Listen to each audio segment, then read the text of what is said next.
حدود یک ماه اخیر در شهر دوشنبه مسابقه کشاد جام رخش تاکسی برگزار گشت که در آن 20 دسته شرکت ورزید و اینک امروز فینال این جام برگزار می‌گردد. در فینال دسته های دیناموی وزارت کارهای داخله و سورو کمپانیا با هم وا می‌خورند.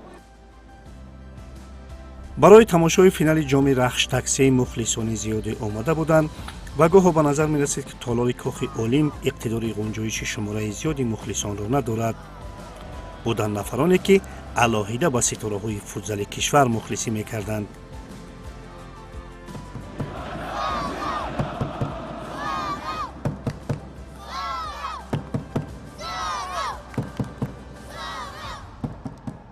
با کی مخلصی میکنی؟ با دسته سورو فضلی سردار رو دوست می‌دارم. خوب، از بازی چه انتظاری ها داری؟ از بازی انتظارم که همین دسته سورو پیروز شود، غالب همین مسابقه شود. حریف هم حریف با قوت است.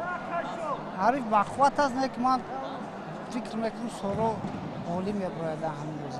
با حساب چند؟ با حساب 4-2. خوب، من از نظر گفت که با حساب 4-2 سورو غالبیت به دست میارد. میبینیم که چی میشود. تشکر.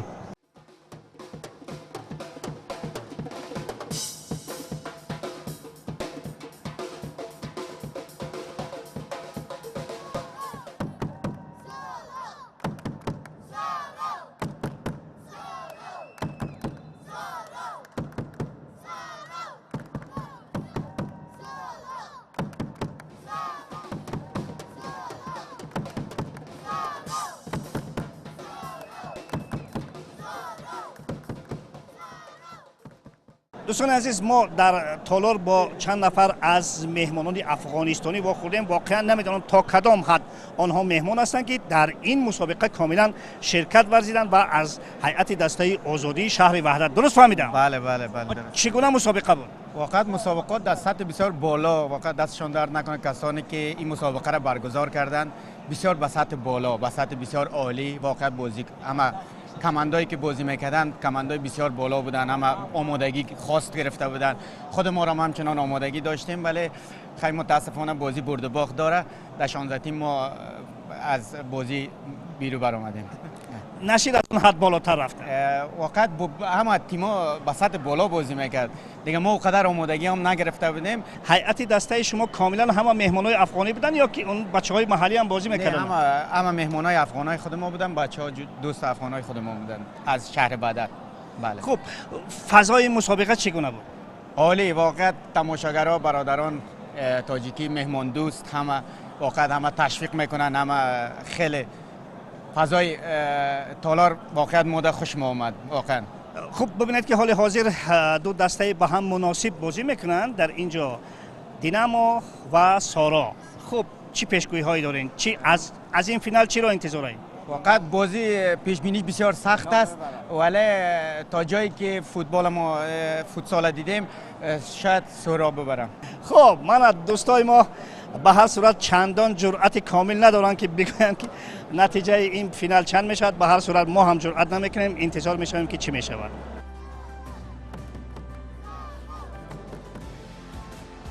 سورو و دینامو تا رسیدن به فینال با مقاومت سخت و سنگین حریفان روبرو شدند، اما پیشتاز باید بگوییم که در هیئت دسته ها بازیگران حرفه‌ای بازی میکنند و آنها در غالبیت دسته ها البته سهم خود را گذاشتند.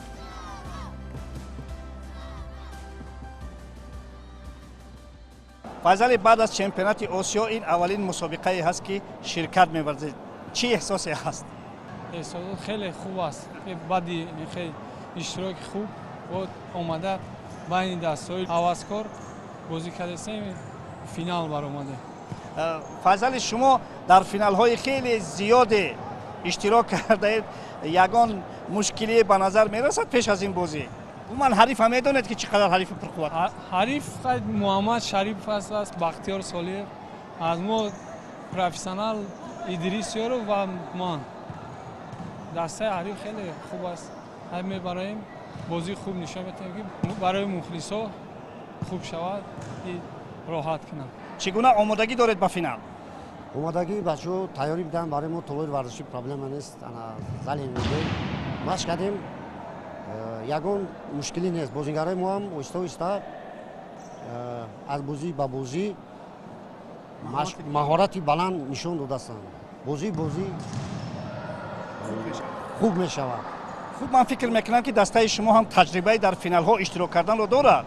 дорад, таҷриба дорад. Мо ҷоми раиси шаҳр, ҷоми вазири корҳои дохилӣ, кумитаи ҷавонон варзиш, мусобиқаҳо чорабино, дастаи мо ҳамвақт дар бозиҳои финалӣ иштирок мекунад. Вале мо то ин вақт ва ҳаракат дорем. Бо бачаҳо ҳаракат кардем, машқ таъмин кардем. Имрӯза бозиро бо як бозии хуб нишон диҳем. хуб бубинед ки ду нафар аз бозингарони ҳирфавӣ имкон доранд ки аз дастаҳо баромад кунанд. дар он тараф Идрисиёров, Файзалӣ Сардоров, дар шумо Бахтиёр Солиев ва боз ки Шарипов Муҳаммад. Муҳаммадҷон Шарипов. хуб ба кӣ бартарӣ медиҳед? бартарӣ ва барои бозингарои худам, ман бозингарои худам боварӣ дорам ва ман боварӣ зиёд дорам дар ин бозӣ. Муҳаммадҷон, Бахтиёрҷон бозии хуб нишон медиҳанд.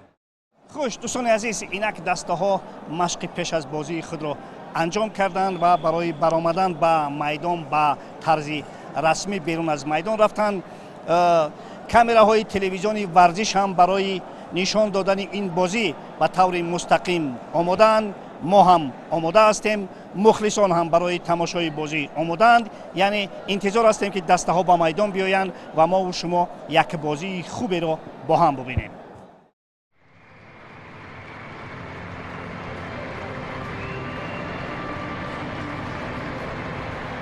ҷоми мусобиқаро собиқ бозингари мунтахаби ҷавонони мамлакат Ислом Икромов ба майдон овард ва чун рамзи эҳтиром аз ҷониби лигаи футзал низ ба ӯ пироҳан тақдим карда шуд.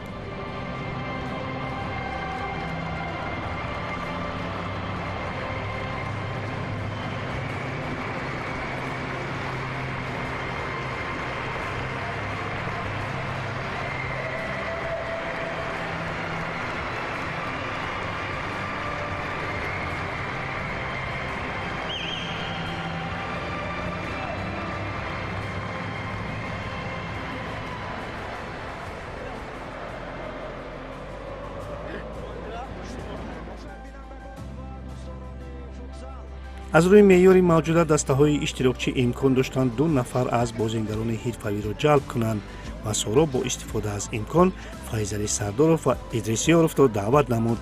динамо бошад ба ҳунари Бахтиёр Солиев, Муҳаммадҷон Шарипов ва Дилшод Восиев такя кард. Файзалӣ Сардоров ва Дилшод Восиев ҳоло рӯяканои мо шумо ҳастанд. ду бозигари калидӣ ин дастаҳо ки امروز هنرنمایی آنها را ما در میدان خواهیم دید.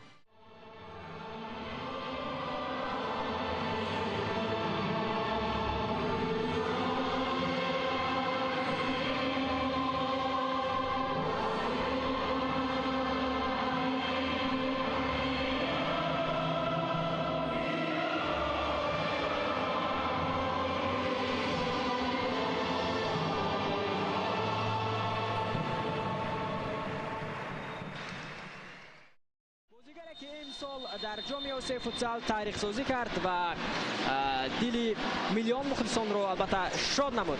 بازی هم آغاز می شود. بازیگرانی دسته سارو از مرکز میدان بازی رو آغاز می کنند.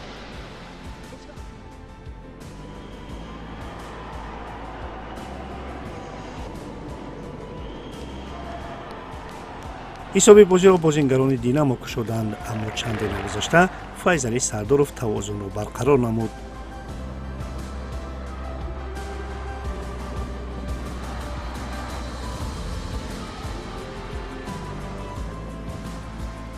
то охири қисмати якум дастаҳо якбории дигар дарвозаи ҳамдигарро шикофтанд.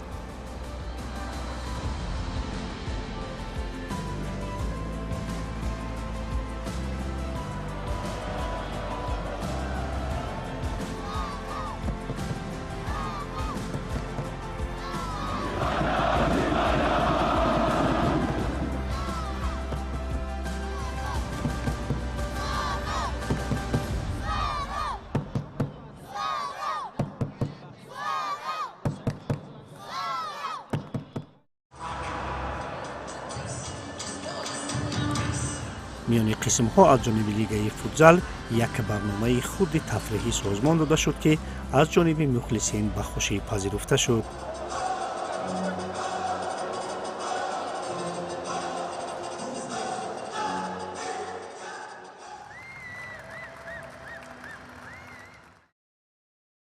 قسمت دوم ما می‌خواهیم که با دو نفر از مربیان فوتبال کلان، هرچند که جلال‌الدین در فوتبال خورد در فوتزال هم بازی میکند و مسعود نظرزاده یک صحبت هم داشته باشیم.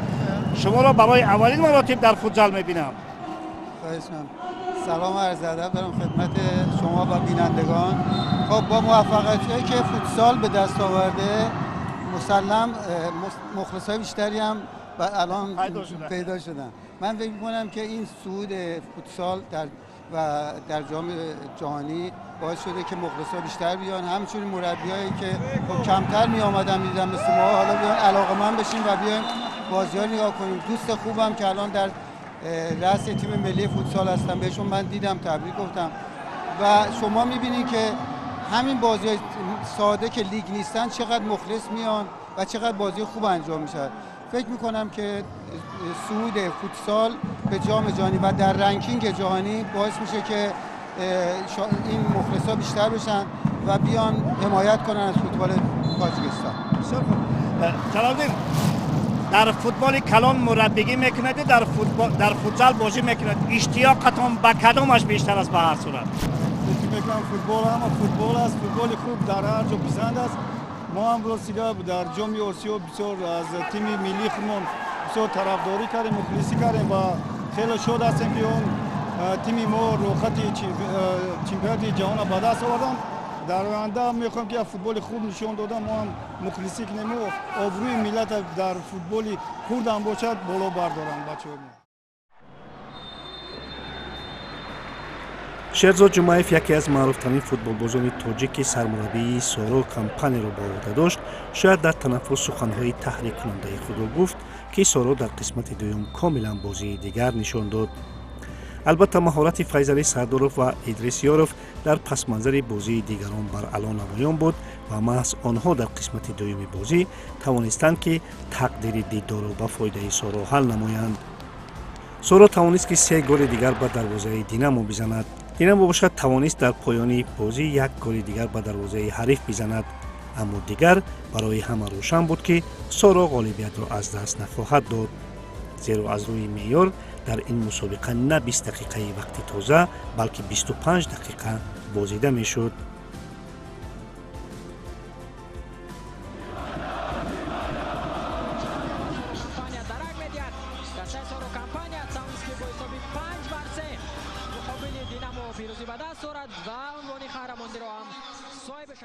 مبارک باشد. خوب بازی مشکل بود. بهاد مشکل بود، بهاد عصبانی بود، بهاد مشکل بود. حرکت کردیم که همین هر بچه‌ای که میدروین زمینه تا آخری همون وقتی ثانیه باید صرف کنن قوتشون. ببینید که در قسمت اول بازی برابر بود. از حساب چی توانستید که در قسمت دوم برتری رو به دست بگیرید؟ اساسا همین اشتباه کمتر شود غلبه از همون دسته میشه. البته دو بازیگر حرفه‌ای منتخب ما با شما خیلی کمک رسانیدن. بهاد کمک رساندن، لیکن اما ما فهمیدم که دو تا بازیگری که حرفه‌ای اما بچه‌ای ما که بازیگرایی که حرفه‌ای نیستن، من فهمیدم که از وی که ادریس یا فایزه باید نگاه نکنن، بازی خودشون نکنن. حسابی همون ما کمتر پیش برآمدیم. چی نرسید به دسته در فینال؟ چنانه که شما شاهد بودید دسته ما خیلی بازی خوب نشان داد، اما با فکر من که در دسته سارو فوتبالیستایی بودند که از فوتبالیستای ما کمتر تجربهشون خوبتر بود. فکر من بود که بازی رو قریب که فیضعلی سردارو و ادریسیارو با فکر من که همو بازی رو پیش بردن. انیق است که همین خیلی بود. به هر صورت شما در قسمت اول بسیار خوب بازی کردید، حساب مساوی بود. بله نو افتاده نمیشویم، مسابقه ها در پیش در مسابقه های دیگه وعده میتیم که با گرفتن زینه های بالا مشرف میشیم. در مراسم جایزه سپاری با بهترین های مسابقه تحفه های خاطروی سپاریده شد.